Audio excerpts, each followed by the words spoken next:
Just don't get there. Okay. Sorry about that. All right. As I was saying, I have been practicing for 25 years, all criminal defense in Metro Detroit here. Although I've been practicing all over the state of Michigan, really. Criminal defense. A lot of it has been federal criminal defense. I have been practicing in federal court now for about 15 years. And I do find that particular practice has been really relevant and important to the area of firearm rights restoration, as I will explain in a second. I've created Armed Again in order to, because I feel like it's such a significant and unique opportunity to help so many people. I thought that it would be necessary and it would be beneficial to create a new brand for this service that I'm particularly excited to and have been enjoying doing. I'd like to think that I am a leading firearm rights restoration attorney for a number of different reasons. One is that I have been doing this now, even though this new program has just started recently earlier this year. I've been doing firearm rights restoration at a federal level for a couple of years now because I've learned, as I'll explain shortly, that there have been these arguments with regard to arguing that somebody's constitutional rights have been violated. That has been existing now for several years, at least since 2022. And since then, I've been applying this in legal arguments in federal and in state courts, specifically.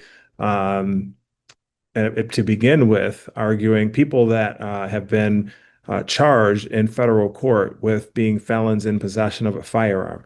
I had began really started making this a practice area and a specialty of mine, making this argument in federal court. And when I began to um, be successful at it, that's kind of led me down this path to what we have today.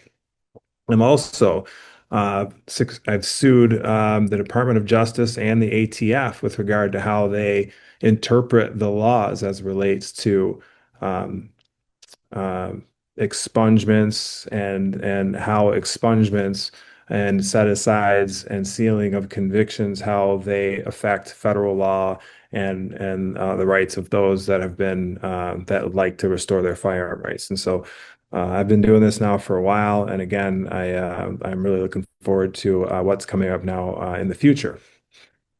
I would like to have a good idea of who we have here today. So in a second, I'm going to ask a poll as to where everybody is from. I know that they might not be just from Michigan. I'm interested in other states because it is going to be really important as far as the information that I share. And what I will share today is these few things.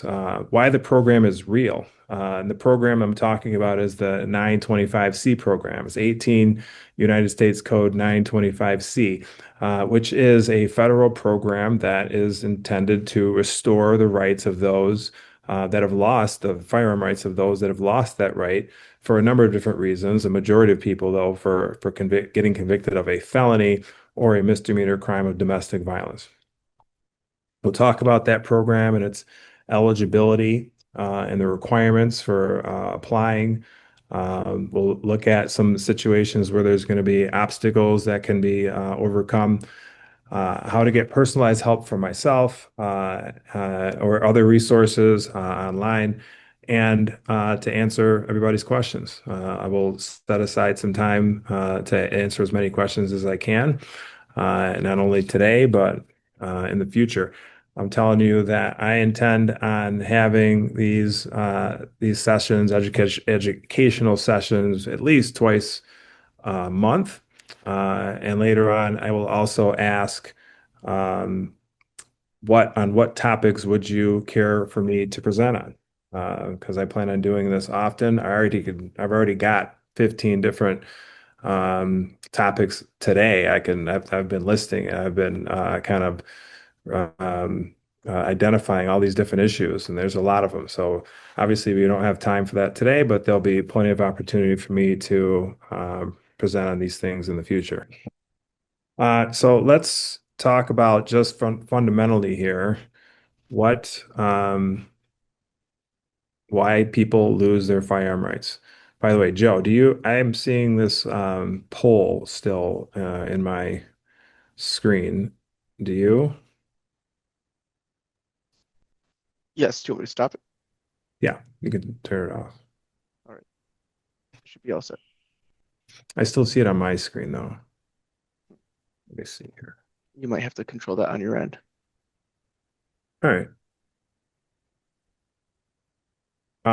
Categories disabilities. So I call that, we actually, the government calls it a disability. There's reasons why a person may be disabled from possessing and carrying a firearm. The most common reason why a person may be disabled from possessing and purchasing a firearm is for being convicted of a felony. And specifically, as the federal government defines it, a felony is a crime that carries a punishment of potentially over a year, not a year, but over a year, which usually means 2 years. And because I don't think I've ever seen an offense that has a year and a day. It's 2 years. So, but an offense that carries a maximum possible penalty of over a year. Some people get that confused and say, "Well, I wasn't penalized for a year. I didn't go to jail for a year," and that's not what's important. That's not the important consideration. The consideration is what is the maximum possible penalty. Every criminal offense has a maximum possible penalty. Some are 90 days, they could be 6 months, they could be a year. Those are generally going to be categorized as misdemeanors. Offenses where the maximum is over a year are generally, there are some exceptions, but they're generally going to be categorized as a felony. So any offense with the maximum possible penalty over 1 year in jail, regardless of whatever type of sentence was actually received, is an offense for which that federal law prohibits and disables a person's ability to possess or purchase a firearm. But of course, that is not the only disability. There is also, of course, the misdemeanor crime of domestic violence. That is the only misdemeanor that is included in the list of crimes that would disable a person's firearm rights. Uh, I mean, and the federal government and case law have demonstrated that domestic crimes of domestic violence carry a very, very special place in firearm disabilities. That you'd think that other perhaps types of misdemeanors, like a regular assault, just a misdemeanor assault, it would be included, but it's not. So a regular just assault and battery does not prohibit a firearm right, oh, excuse me, the possession of a firearm. A domestic violence does, and a domestic violence, of course, is an offense for which there has been the victim is a either a member of the person's household or a parent of a child in common, or a girlfriend or a wife or a sibling or a mother or a father. There's a domestic relationship, and so those misdemeanor crimes of domestic violence are also specific as it relates to disabling a person's firearm rights.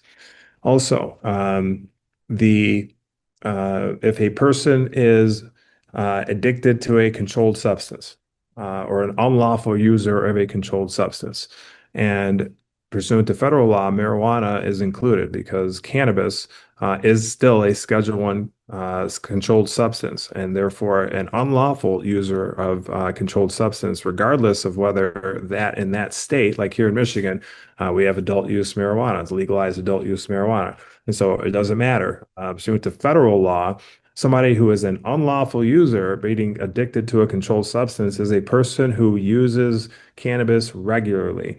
Um, or abuses it. But even if they don't abuse it, but use it regularly, is going to be identified as a person who is a unlawful user of a controlled substance. And so that person, and it could be other obviously controlled substances too, but marijuana is generally the one that is most prevalent.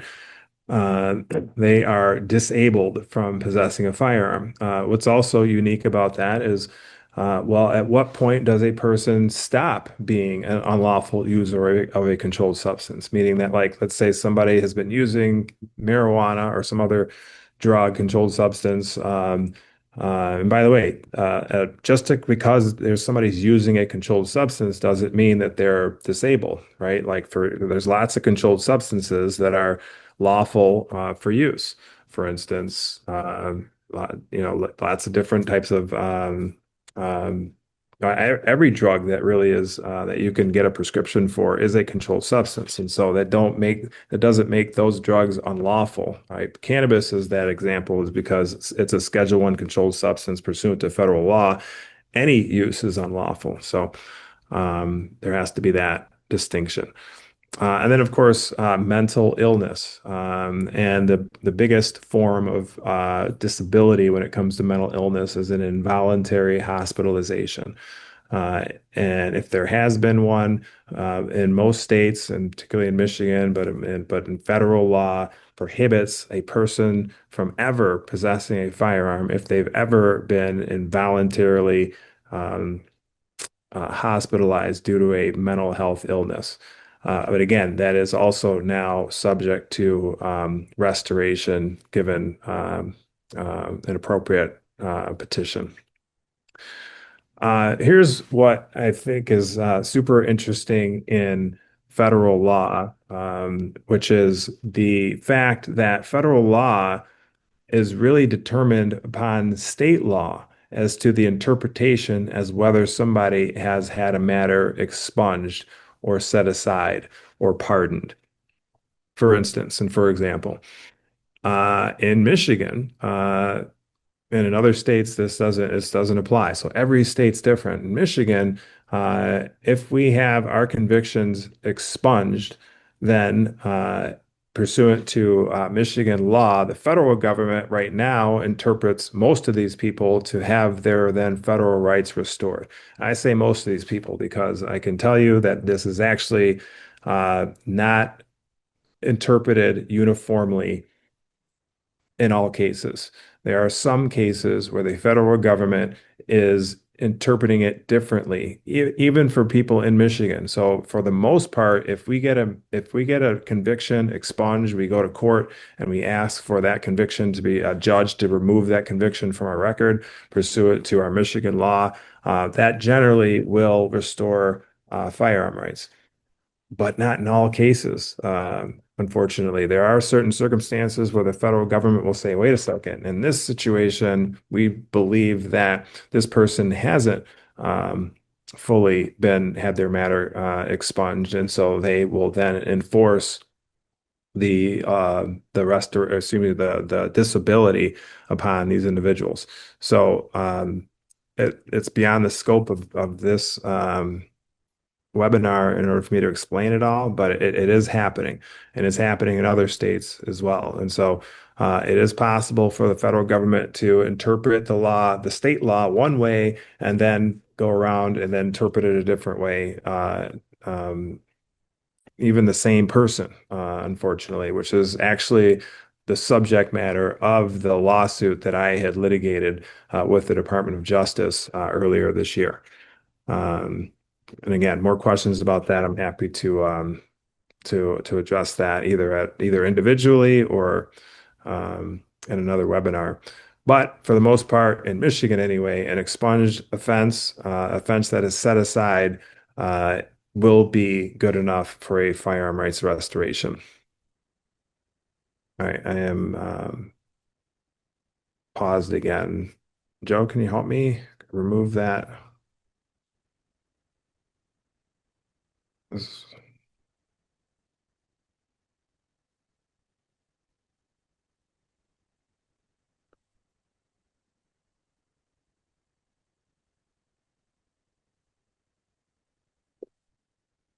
Joe? this poll is evidently inhibiting me from. Let's do it this way. All right. Um, Forgive the technical difficulties. First time I'm using this particular software, and so as I do this more, obviously, well, it'll be smoother. All right. Here's probably one of the most interesting issues that has come across recently regarding this program. Um, and the question is this program really official, or when does it become official? Or like, is it possible that it's going to go away? And I can tell you definitively that this program is here, it is active, and it's been active since March 17th, 2025. Uh, a lot of people think, well, there was some proposed rules that were issued in July of 2025. And those proposed rules, there was a comment period that ended on October 22nd, 2025, and they have not yet issued the final rule set. And so a lot of people think, well, maybe they will never issue the final rule set. And what if they don't? And and right now we're in this situation where we're waiting for it. I can tell you with 100% certainty that this final rule set is coming. It's impending. It is likely to even come in December, if not January. And there may have been a delay as it relates because of um, there was a government shutdown recently, but I'm 100% certain of it. How do I know this? Is because of this. This is the Federal Register. These are basically the administrative rules as it relates to federal law. And as you see here, this was dated March 20th, 2025. I said March 17th, so it was actually March 20th, 2025. This is when the Department of Justice took this program from the ATF out of their jurisdiction. That's exactly what happened. And if you look on here, it says this is a final rule, an interim final rule, meaning that it's final. It is not like proposed like the other rules that we are looking at or waiting for those final rules. This is a final rule, which means that at the moment that they took it away from the ATF, um, because the ATF had this program up until 1992, and then it was defunded by Congress. Congress didn't think it was working very well, and they, instead of just eliminating it, which they could have done, by the way, Congress could have, because Congress is the one that enacted it in the first place. And so they could have just taken it away. They didn't do that. Instead, they defunded it. And then it could not have been acted upon since 1992. Well, effective March of 20th, 2025, um, that has now changed. It is no longer in the ATF jurisdiction, and because it is no longer defunded. That automatically means it is now active, because the statute 18 USC 925 says that this program shall exist. And when it was taken away from the ATF, it goes back and reverts to now shall exist. It exists now through the Attorney General and the Department of Justice. The ATF, by the way, used to be with the Department of Treasury. And at the time that the law was enacted in 1985, the ATF was with the Department of Treasury, and then it moved into the Department of Justice.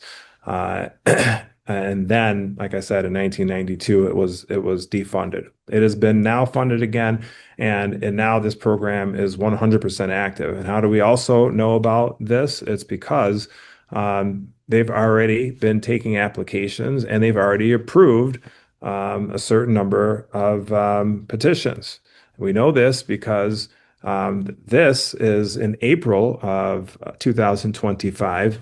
They have to publish the names of everybody who has been granted relief under this program pursuant to statute.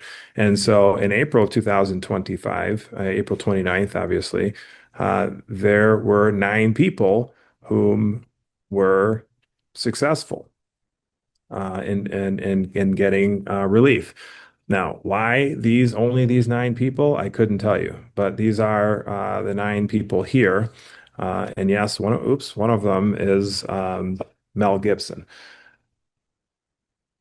I don't know why these particular nine people were able to get relief. What I do know is this: these nine people, they submitted a petition or their petitions, and they submitted it pursuant to the 925C program, and the Department of Justice, through their Office of Pardon Attorney, reviewed these petitions and approved them. It could not have happened unless there was this the that the it was taken out of the ATF. It could not have happened unless this program was active, uh, and that is one way we know for certain that uh, that it is an active program. Uh, Interestingly, going back to this. This happened before the proposed rules came out. So remember, the proposed rules came out in July of 2025. At that time, I didn't know that those proposed rules were coming, or I guess I knew they were coming, but I just didn't know when. And so my office, myself, we were filing applications with the Department of Justice, just like those nine people did, because we were taking clients, as we still are now, and we were preparing these petitions because I know pursuant to statute what goes in these petitions. I know what had gone in them before when it was with the ATF. I know what the standard was that was necessary in order to win, and so we were preparing petitions and sending them in. Um, and they're still pending. We still have pending applications there. We have not received any. We've received confirmation that they have been received. We have received confirmation that they are pending. We haven't received anything that said that they've been denied. So the petitions that I have filed in my office, just like these other individuals did, they're pending right now. They all happened before those proposed rules came out. And then the proposed rules came out in July, and that kind of held up everything because I no longer was going to submit additional petitions until the final rules came out. But the proposed rules now tell us what specifically they are looking for and provides requirements and criteria for eligibility. And so that is what I'm going to talk about for the rest of this presentation is that is relief under the proposed rules. Now, again, these are still proposed. There's not a final rule set. It is possible to submit applications now and not be specific to this final rule set. But in my opinion, it's in the best interest, I think, of people to follow the rules. Because if you submit something and then they publish these rules, then we're going to be in the situation where you're likely going to have to do it again. And so now we are waiting for the final rule set. Um, I also want to mention one other avenue before I just talk about the rules. It is possible, and we have a number of cases right now where I am filing declaratory actions with the United States District Court in the jurisdiction in which we have clients that reside, and we're asking a United States District Judge to declare that the law that prohibits or disables a person from possessing a firearm is unconstitutional as applied to them. And so that is another avenue, and we've been successful in that strategy.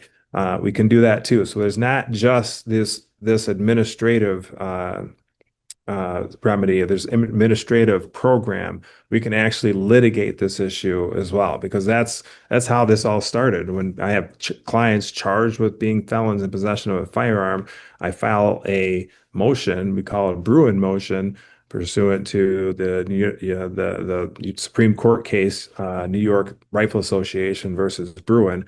Uh, and argue that it's unconstitutional. And so that works too. So this is not the only way to do it. There's a declaratory action way too. All right. let's see. Um, this is just a simple, actually, let's talk about eligibility first. I think that's probably best. And I got a big Q there. That was a mistake, but that's okay. All right, let's talk about eligibility, and then we'll talk about the application qualifications. There are, again, this is, by the way, only with regard to those that have been convicted of an offense that is punishable by more than a year. There are three categories of offenses, of criminal offenses, criminal cases that this program uh, identifies, and there's three different levels of eligibility. Uh, the first one are non-violent felonies. And I use that as a kind of overall category. Um, but in general, they're all non-violent felonies, right? These are obviously the lowest bar to eligibility. The other categories that I'll explain in a second, the bars are higher. So this is the lowest bar. So let's say an example of a non-violent felony could be a larceny case or embezzlement case, even a felony of operating while intoxicated, like felony drunk driving. In Michigan, operating while intoxicated is third offense is a felony, right? And that is a non-violent felony. And so therefore, there has to be, in order to be eligible for this program, a person has to be uh, without any criminal convictions or even criminal arrests that illustrate some type of violence. So arrests are included from the date of from the date that they finish their sentence. So not the date of conviction does that 5 year period start. The period starts from the date that they've completed their probation, if they had probation, or if they went to prison, from the date that they finish their parole, because usually, not all the time, but usually when somebody goes to prison, they have a parole or a supervised release. In federal court, we call that period after the release from prison supervised release. So either the supervised release or the parole. Upon the discharge of those programs, does this time period begin? And so that is how it's calculated. 5 years from the discharge of probation, parole, prison, or probation, or just the sentence, depending upon whatever happens in that particular case, we have to wait 5 years. They have to wait 5 years. Um, there is nothing that can be done to short that, except for perhaps a federal declaratory action, like I was telling you about earlier. We can file declaratory action. I do have a client that's actually got a very interesting case where he finished his conviction for domestic violence. He was convicted in like the early 2000s, but didn't actually, he was absconded from probation for 15 years thereafter and didn't actually go and finish that case until 2022 or something. And therefore, that's the time period. It starts in 2022. Even though the offense occurred in 2002, unfortunately. And so we have another alternative. We can just file a declaratory action, and we don't have to be specific, or we don't have to have these particular timelines in federal court. But with this program, there's a 5 year waiting period. And again, during that period, there shall be no other convictions, no other arrests even, um, and no other unlawful behavior. So even unlawful behavior that didn't amount to a conviction still can provide a bar. And yes, there are ways to determine whether somebody has engaged in unlawful behavior that would prohibit a eligibility. The second level is misdemeanor crimes of domestic violence and drug trafficking offenses. The Department of Justice and actually many circuit courts have determined and have ruled that drug trafficking offenses, even though they may be nonviolent, they are actually more dangerous. They are more dangerous than nonviolent offenses, and they have identified a 10-year waiting period instead of a 5-year waiting period for drug trafficking offenses, not drug possession offenses. There is a distinction between possession of a controlled substance, which if it's like cocaine or heroin, that is a felony. But the trafficking or distribution or possession with the intent to distribute a controlled substance is a drug trafficking offense. And oops, and that is a that is a 10-year waiting period. And misdemeanor crimes of domestic violence. Again, here we see the domestic violence have a special consideration, and in this program, that is carried over. And here it requires a 10-year period of time in which that there are no convictions, no arrests, and no criminal offenses whatsoever. And then there's the third category, which are violent and dangerous offenses. Listen, the whole point of this exercise is to restore the rights of those that are nonviolent.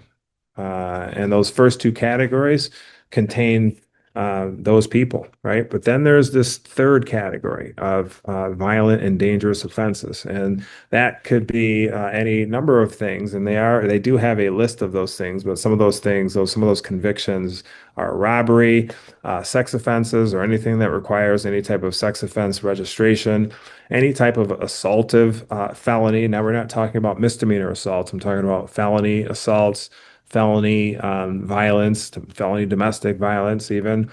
So a misdemeanor domestic violence has a 10-year waiting period. A felony domestic violence is a presumption case. We call these presumption cases because there is a presumption that needs to be overcome in order to be successful. So another way of saying that means that these offenses can be eligible, meaning that they are eligible. We can file applications if there's been an armed robbery, for instance, or even a murder case, can get recovery, can have their disability removed, but we have to overcome this presumption. And how do we overcome this presumption? We have to illustrate extraordinary circumstances.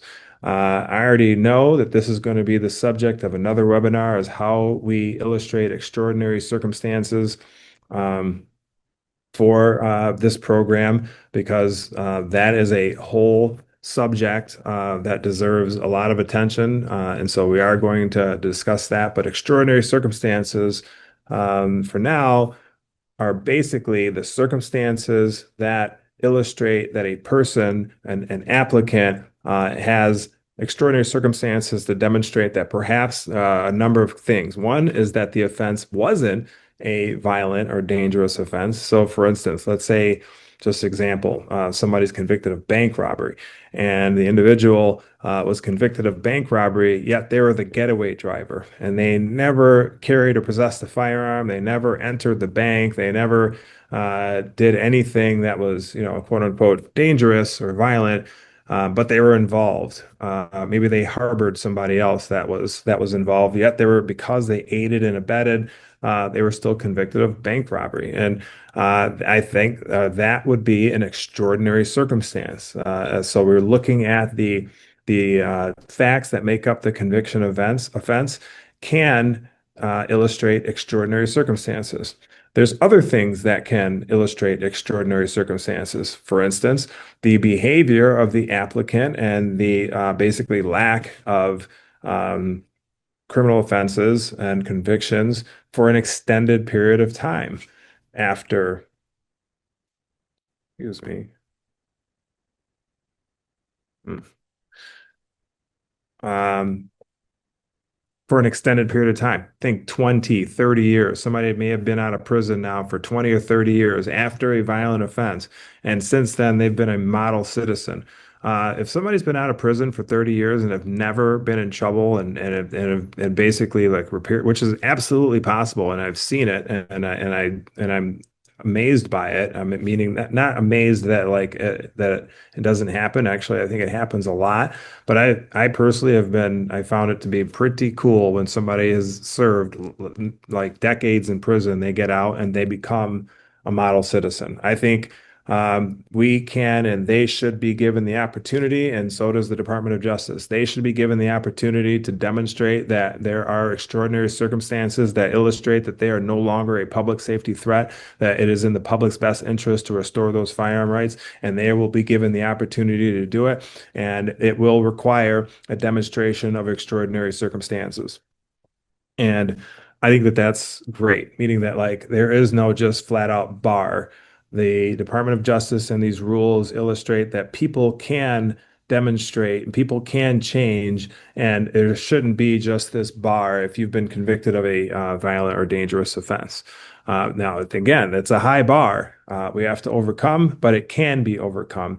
And another thing that I think can be illustrated is a demonstration of what they will do in the future to ensure that they will be nonviolent and not a public safety threat. Things in the future that could be an illustration of how they would act should they have their rights restored. Perhaps firearm safety classes or some type of demonstration that they have engaged in some type of education that illustrates that. That they deserve or that they can exhibit extraordinary circumstances. And so these are the three, when it comes to felony and crimes, these are the three major, not three, the three different categories of offenses that are thought of in the program.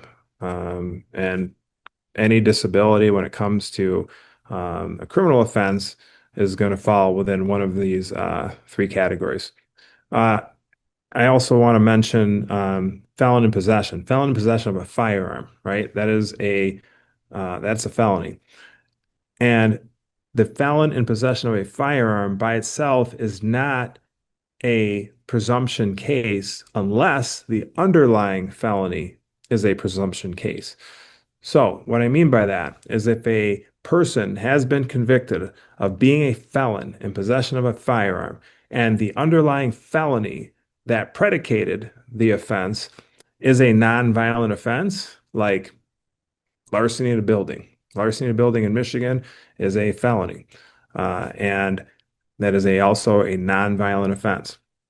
It's a 5-year offense. And so, therefore, if the felon in possession meaning the person was a felony because of that nonviolent larceny offense, that means that it is not a presumption offense. That means it's another nonviolent felony that has the 5-year waiting period. On the other hand, if the predicate felony was a violent offense, and let's say was a robbery or something else, a dangerous offense, then it is a presumption offense, meaning that the felon in possession itself is also a presumption offense, and therefore there has to be a demonstration of extraordinary circumstances.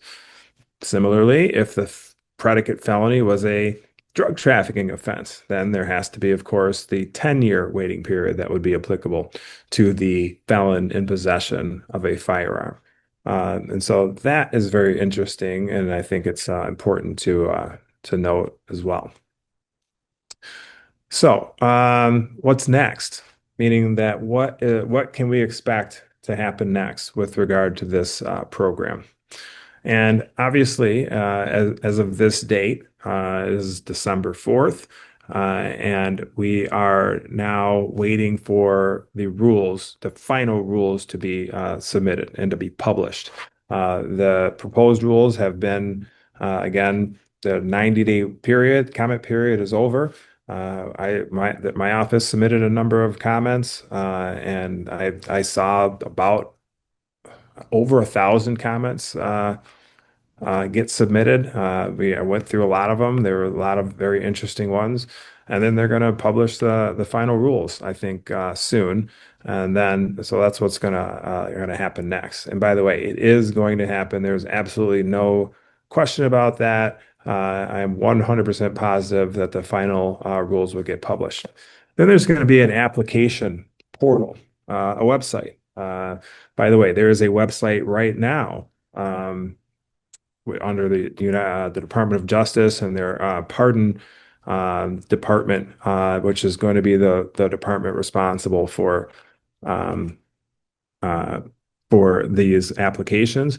There is a website right now. You can look and see, and every day there's it hasn't changed in the past like 4 months, but it's going to provide news about what's coming next. We look at it almost every day, and the event soon they're going to have and publish a an online website where they will take applications. Now, I also know that we don't have to submit these applications through the website, but I also know that they want to create a portal that makes it as easy as possible to submit these applications. We'll talk about what goes in the application. Actually, that's right. That was a slide uh, that was this. That's okay. Let's talk about this. What goes in the applications, and then we'll talk about what's next. Um, the application for a federal restoration is a bit more um, comprehensive than many state applications. We've done a number of state applications. I've done dozens of them here in Michigan, and we've assisted others in other states and pardon applications. But the federal restoration application is already comprehensive.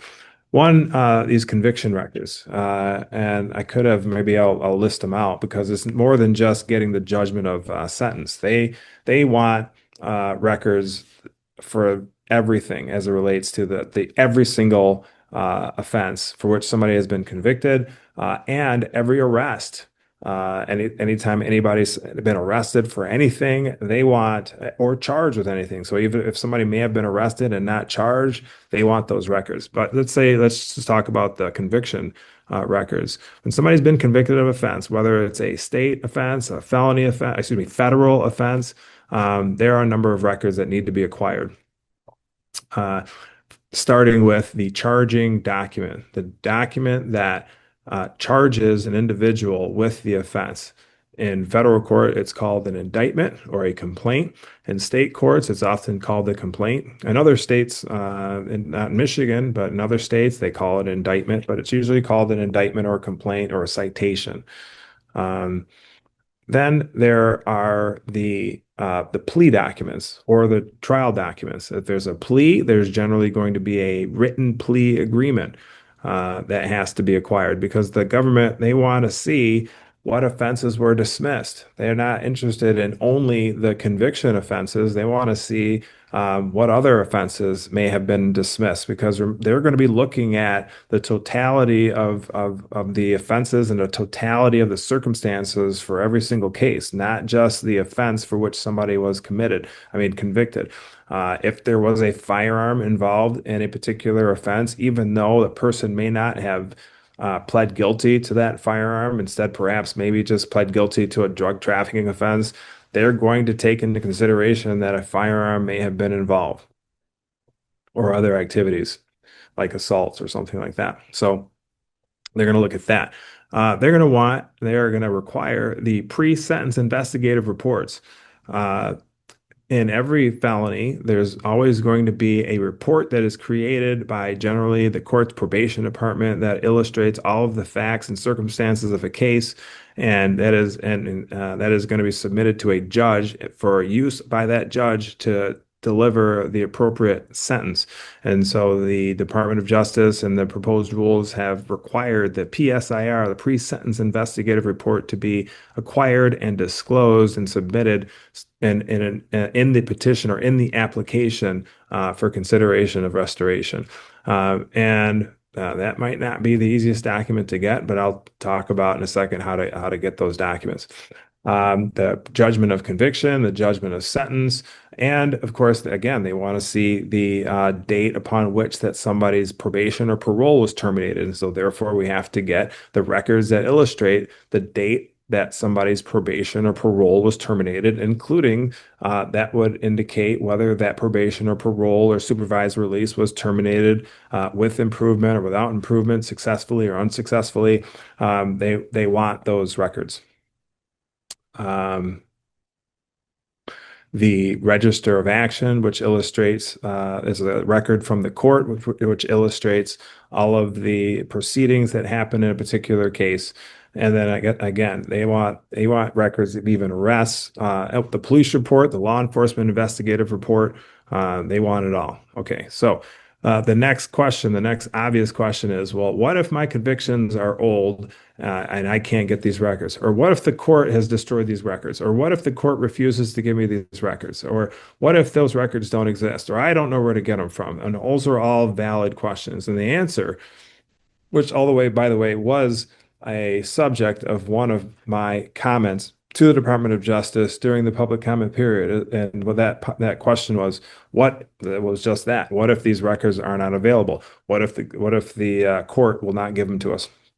And the answer, or my answer, I submitted an answer, or at least a resolution to this issue. And I believe I don't see any other way around it. For instance, if the records do not exist, as we have already encountered, many courts don't have them. Some courts have them literally literally they don't exist because they have burned away. I mean, like courthouses have burned down. I know one here in Plymouth, that courthouse burned down along with all of their records. And some of them don't exist. And they don't exist for other reasons too. Maybe some of them are so old they simply just don't exist. I've seen that. I've got one case where there's records from 1968, which, by the way, I'm still fascinated by the fact that possession of marijuana in 1968 was a felony in Michigan. And as such, we're trying to acquire those records because my client's convicted of a felony. But they don't exist. There's still some records that exist for that case, but not all of them, of course. So, in those situations, and again, we'll see how the final rules handle this, but I believe strongly that accommodations will be made. And I believe they will deliver assistance in the acquisition of these records. For instance, there's some federal courts that do not want to give up their PSIRs, the pre-sentence investigative reports.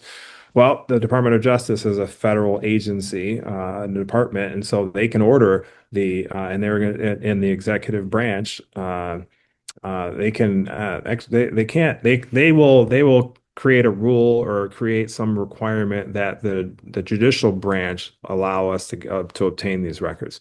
That can happen. I also believe there'll be the allowance of um, affidavits. An affidavit from the keeper of records in a particular jurisdiction that knows of the existence or non-existence of these records, I believe, can execute an affidavit that will adequately and reasonably explain the non-existence of some of these records. Um, I believe that's going to be adequate because what else really is going to happen? I mean, they don't exist, they don't exist, and so what they're going to want is proof that they don't exist. And the only proof, the best proof, can come from the person who's responsible for keeping these records or that has personal knowledge of what happened to these records. All right, so um, uh, affidavits, but otherwise, these records, many of them, most of them still exist. And I'd say most of them, I think 75%, 60, 75% of these records still exist, even ones that are 20 years old, we were finding.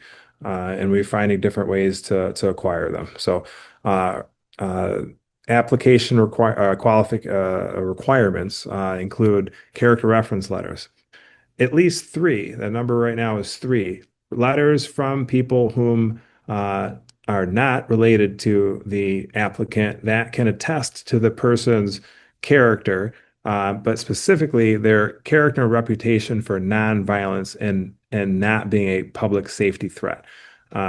These letters have to be specific when it comes to that. They have to state that. There's a number of things that they actually have to state. The letter has to state specifically that the person writing the letter themselves is not disabled from possessing a firearm. So if an individual is themselves disabled from possessing a firearm, they cannot write the letter. The letter will not satisfy the requirement of the number of letters. Now, they can certainly write a letter, it just wouldn't go to the requirement of the three that are necessary. So there is no prohibition from submitting letters that don't satisfy the requirement. So there has to be at least three that satisfy the requirements, and then there can be additional ones, and they will be taken into consideration. A personal statement. An individual, an applicant is going to have to author a personal statement, and that personal statement will also have to include one, why they believe that they're not a public safety threat. Two, that they have not committed an offense since the date of being released from probation or parole or jail or from the sentence of the disabling offense and that they have not committed any crime, even if uncharged. They have not committed a crime in the minimum time period, and that they are not an unlawful user of controlled substances. So, the personal statements also have to be drafted properly, and if not drafted properly, the application will be denied. By the way, a denied application will have to wait 5 years in order to file again. I'm going to wrap up here quickly so we can have some time for some questions, but I'm almost done anyway. Notice to local law enforcement. It requires a notice to be delivered to the law enforcement official, the chief law enforcement official in the jurisdiction of the applicant's residence. I find this to be very interesting. I believe that the law enforcement agencies are about to get flooded with these notices, and they're gonna have to make a decision. By the way, they don't even know it at this point. I've talked to a number of them. I've talked to a number of city attorneys, and they have no idea this is coming. And just a month or two from now, they're about to get 20 letters a month that say somebody is about as an applicant looking to restore their firearm rights, and they're not going to know what to do with them. And I believe now I know that, like a lot of city attorneys, they're going to advise these departments that they have to respond if there is any belief or record um, to substantiate a potential issue. Because if they don't, there's going to be some liability. So, for instance, if an applicant is regularly having problems with their neighbor, and the police are always coming out, or perhaps the police are always coming out having problems with even your spouse, they're gonna disclose that, and it could cause a problem. It will cause a problem for an applicant, and so these are things that we will be seeking to discover prior to the application so that we can do things to overcome them. What's next? The final rule is going to be published. There's going to be an application portal. We can submit through the portal or directly to the Department of Justice in Washington. They are going to acknowledge this application. Now, we've successfully submitted and applied for pardon applications or clemency applications with the Department of Justice, and I know how they respond to these applications. And so it's the same department that is going to be taking these restoration applications. And so I already know that they're going to deliver an acknowledgement of the receipt of the application. They're going to assign it a number so that people can then go to a website and track their application. I know that they're going to respond with a response that says that their application is complete, or whether anything additional needs to be submitted. Maybe if somebody only submitted two qualifying letters when they're supposed to be three, I don't think that that's going to automatically mean an immediate denial. I think that they will say, "Hey, you've only got two letters here. We need a third. If you don't submit one by this date, then we're going to either dismiss it or deny it." And so they will take these seriously. It's not as though that you're just going to send something in and then you're not going to hear anything for 6 months and you have no idea what's going on. We will be able to track those applications. And again, I know this because this is how they handle the clemency applications. And the timeline, even though this hasn't been confirmed with specifically, but I believe it's going to be 3 to 6 months. And the reason I think that is because from what I have read and what I have learned from others is that one, they have a they have a desire to get through these in a timely manner. That says it in the rule itself. It says that they believe that they're going to get up to 1 million applications in its first year. I mean, that that means 100,000 applications a month potentially, right? Like that's and why you might think, well, it's going to take them years to get through that.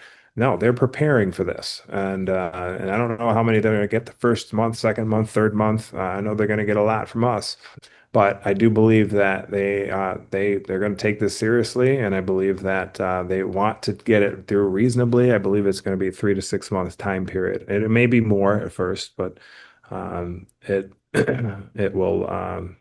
I believe that they're going to take this very seriously. I know that they're going to. And then there's going to be a decision. And if there is a grant of the petition, it will be published in the Federal Register, just like Mel Gibson's. That is required. All right. Um, Last thing, and people, if you want my assistance, my office's assistance, then we can provide to you a strategy session where we will evaluate your, and we've been doing this now for quite some time, and this is how I've been absolutely fascinated just listening to everybody's stories and just actually being really, really surprised that people for so long have been disabled when they shouldn't be. So many people. I mean, I'm sure almost everybody listening to this right now probably hasn't had any convictions on their record, not even a traffic ticket for decades, and have been disabled. And I'm grateful now that there's an opportunity to restore that. And again, this isn't going anywhere. So we will give you a roadmap to restoration. I am charging $250 for the strategy session. Reason being, not even is just to make money. It's simply just because I'm not making money at $250. But it's because there's so many people that are asking for us, or asking for my assistance and my office's assistance, and I want to deliver it to as many people as we can. But I have to charge even just a small amount in order to just cut down on the number. Um, and so we're offering this strategy session. And in this strategy session, my staff and myself will deliver a very clear audit of your eligibility. And we will give you a roadmap to getting these documents. That could be definitely one of the most challenging parts of doing the application, as we'll help you retrieve the documents or create a strategy for that. We haven't talked about state restoration, but that is a very, very, very important consideration regarding restoration. There has to be a state restoration and a federal restoration. Certainly, that's going to be the subject of other webinars in specific states, but in general, the whole state versus federal scenario. But it's very, very, very important. And by the way, the state portion of your restoration is going to depend upon the state in which you reside, not the state in which that the offense occurred. That is the state in which you reside. We will identify risks and issues of compliance, like for instance, extraordinary circumstances for presumption cases. We'll be able to identify those and then give you strategies as to how to overcome them. And of course, everything is confidential. And as a bonus, if you sign up for a strategy session, I will actually give you the checklist that we use internally for our federal firearm rights matters. I will give one to you if you sign up within the next, by tomorrow, I'd say by the end of this week. We'll give you that bonus. Now it's time for questions, and thank you uh, for being here. So I'm happy to take any questions. Let's see.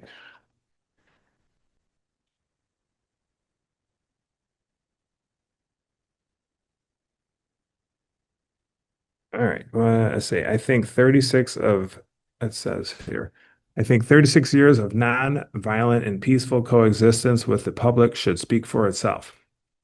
Uh, That's a comment, and I can tell you that in my opinion, yeah, I agree. I think the question is, why is it necessary for somebody who has had 36 years without any violent offenses, and not only that, is clearly demonstrating that they are peaceful. Why should they even have to file a petition?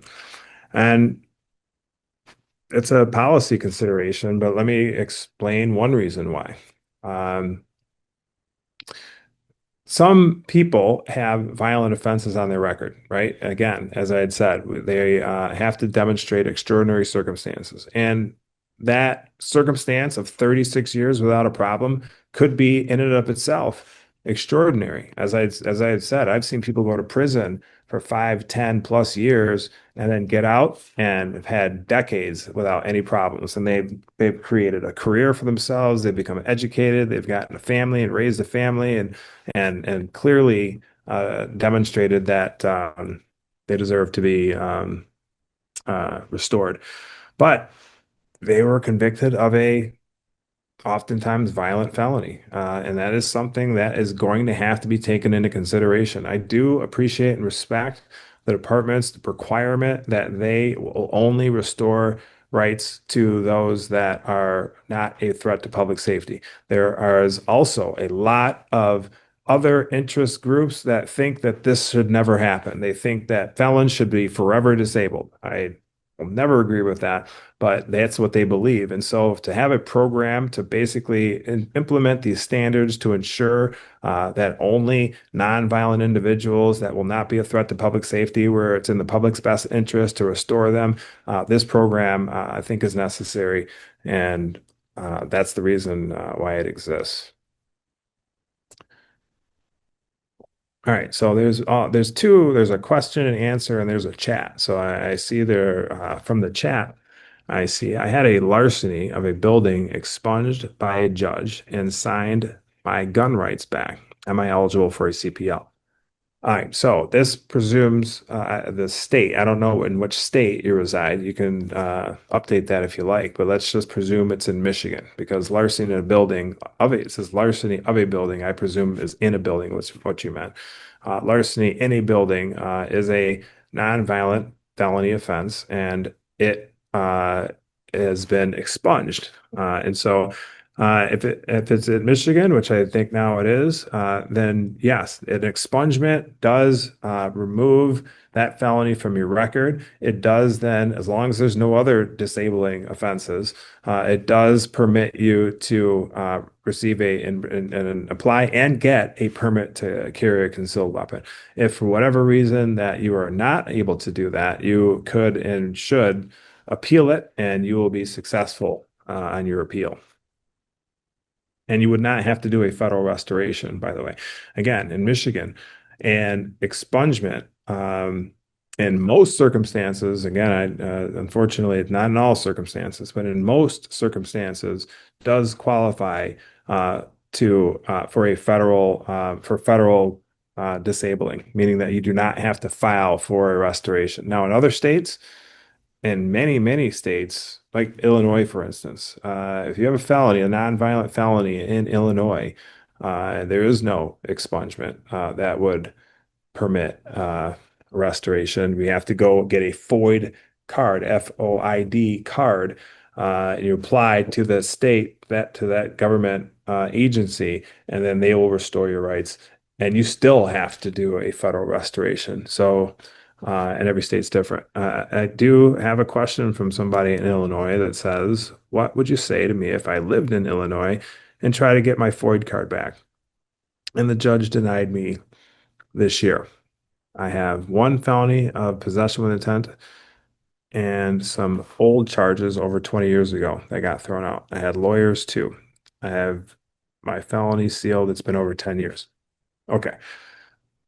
Um, I'm curious. It's unfortunate for some reason you couldn't get your FOID your FOID card back. And a judge denied it. That tells me that it was uh, a dangerous and violent offense because it doesn't go to a judge unless it's a violent offense. It goes to it goes to the board. But yours must have been a violent offense um, because you went to a judge. And yes, drug charges are included in that. Drug charges, trafficking charges in particular, are are they are classified as dangerous offenses.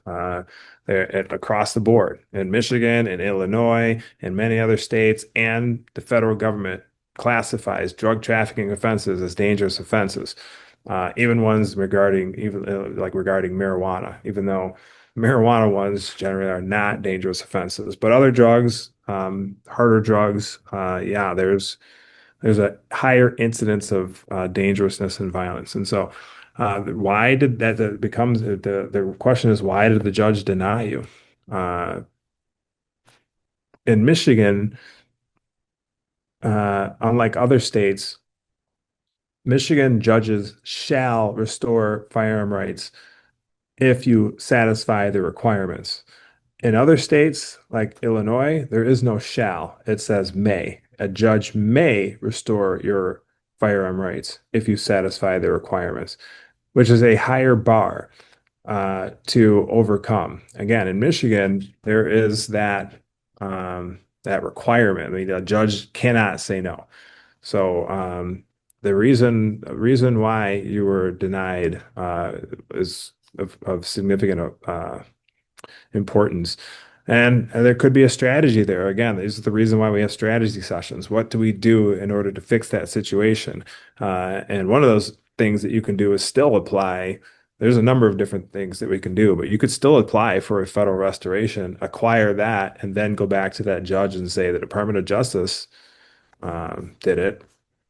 Why can't you? Um, I was told that Illinois, another person says, I was told that Illinois, all restoration petitions are sent to a judge. Is that true? That is not true. All restoration petitions for a specific type of offense is sent to a judge. And those specific types of offenses, there's actually a list of them, but I'll just say in general, they are violent, dangerous offenses and or drug trafficking offenses. Non-violent offenses are not sent to a judge. They're sent to a board. And I may actually, and by the way, there is a poll, Joe, if you want to share that, where you can uh, give me some ideas as to what you want me to present on next.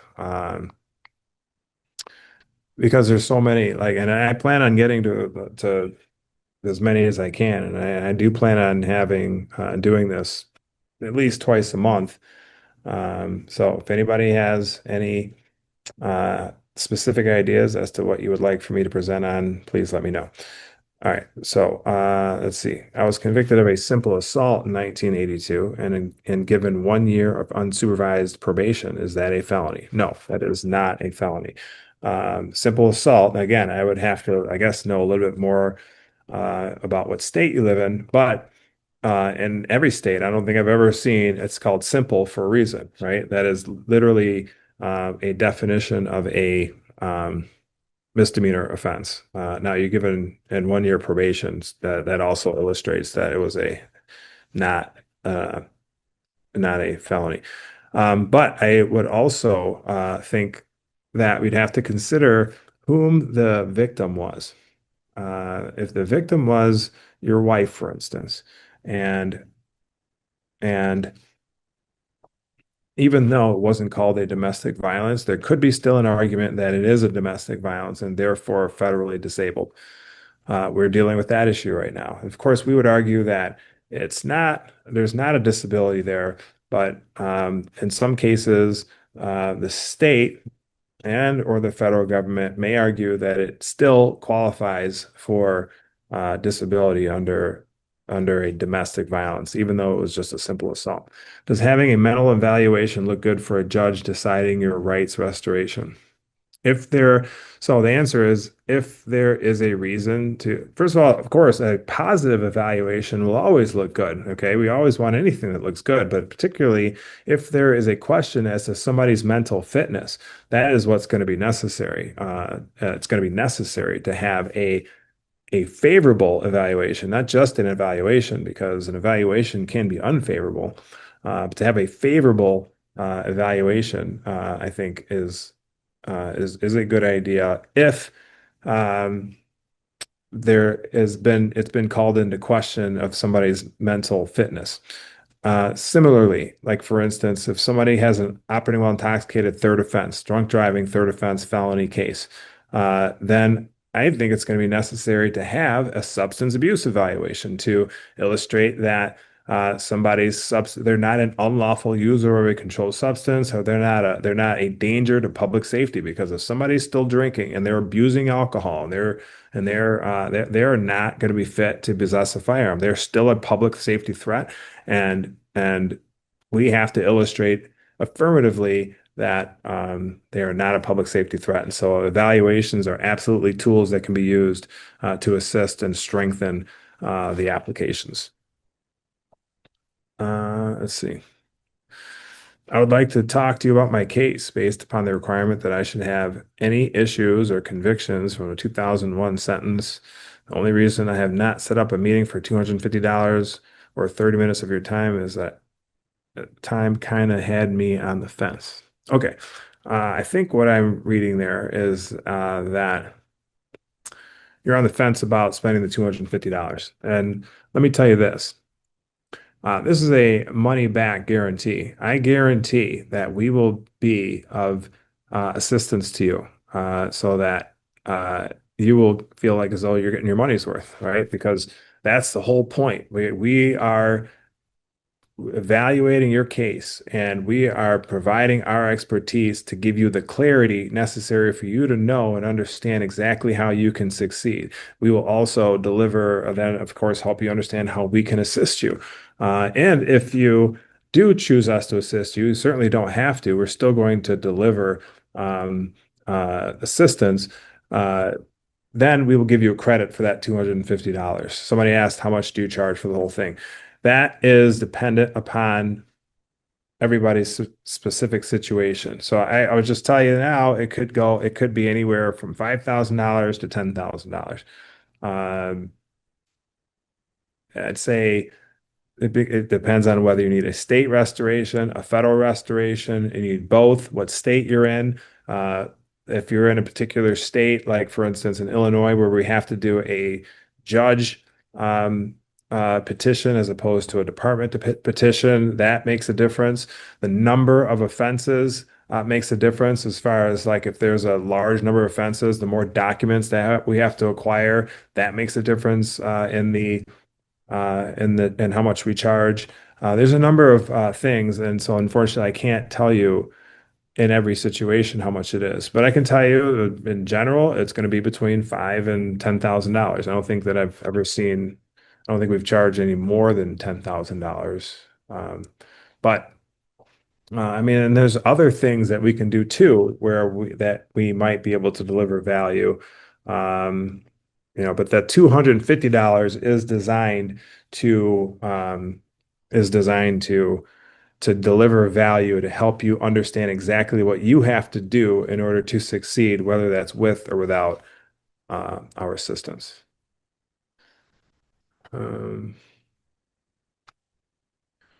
Can a past arrest prohibit a firearm purchase in a NICS denial? NICS is the national um, uh, background check system that the FBI uses in order to make determinations of whether somebody is prohibited from possessing, or excuse me, purchasing a firearm.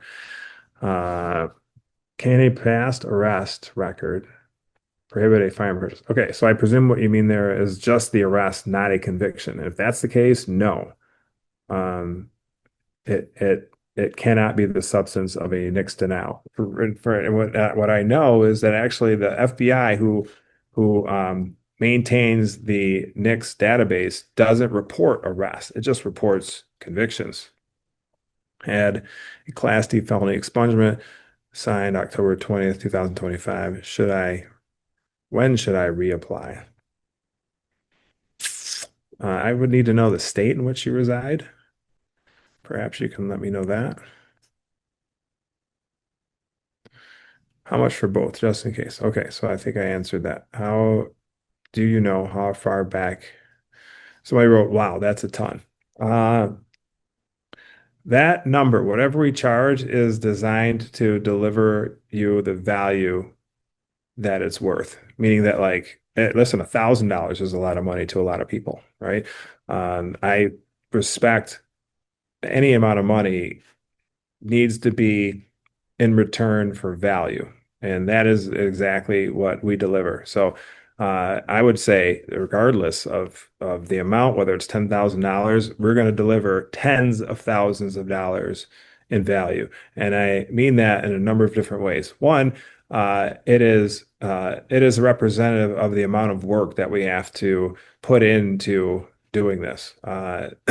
You will not want somebody who is faced with a lot of work that requires a specific expertise not to put in that work, right? Like that amount of money will ensure that the work that you would expect will get done. And secondly, that it will be valuable. I mean, the ability for somebody to be able to go hunting again when they grew up hunting with their parents and now have been disabled for 20 some years, thinking that they'd never be able to do it again, and then be able to hire somebody and get those rights back and be sure that they're successful. I've heard a lot of people say that that is worth way more than $10,000. I'm not saying it's not a lot of money. I'm saying that the value that you will receive, that I will ensure that you get, will be worth far more than what you pay. The character letters, the affidavits, yes, they will have to be notarized. We have a digital notary service where we can do notaries online.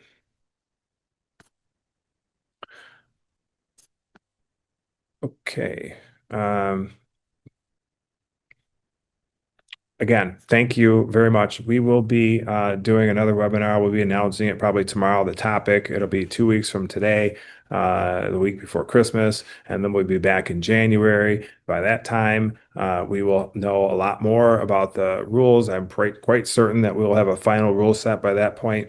I am, again, 100% confident that this program is moving forward. It already exists. We're already filing applications. We're already taking clients. We're already doing um, our strategy sessions. I really hope I have the opportunity to meet all of you, and I appreciate you